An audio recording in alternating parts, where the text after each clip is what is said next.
চারদিকে শুধু গুলি আর গুলির শব্দ। রাস্তায় লাশ হয়ে পড়ে আছে কারো ভাই, কারো সন্তান, আবার কারো স্বামী। কেঁপে উঠছে এলাকা।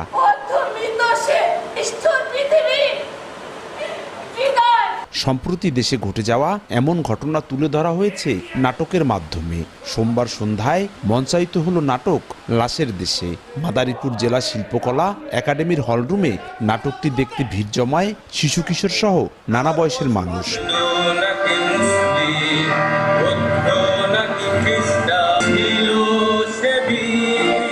ছাত্র জনতার গণ অভ্যুত্থানে ঘটে যাওয়া ঘটনা ঠাঁই পায় নাটকে।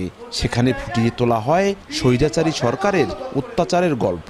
স্বৈরাচারের বিরুদ্ধে কথা বলতে গিয়ে প্রাণ দিতে হয়েছে বহু মানুষকে, সেটিও বোঝানো হয়েছে 40 মিনিটের নাটকে। এমনকি বৈষম্য বিরোধী ছাত্র আন্দোলনে জনতার উপর কিভাবে পুলিশ গুলি বর্ষণ করেছে তাও বর্ণনা করা হয়েছে। অত্যন্ত একটি বাস্তবমুখর নাটক, যেটা ঘটে গিয়েছে আমাদের ছাত্র আন্দোলনে, সেটি এখানে ফুটিয়ে তুলেছে শিল্পীরা। আমরা ফ্যামিলি নিয়ে আসছি নাটকটা দেখতে। নাটকটা আমাদের খুব ভালো লাগছে। বৈষম্য বিরোধী আন্দোলনের উপর নির্মাণকৃত এই নাটকটি খুব সুন্দর হয়েছে।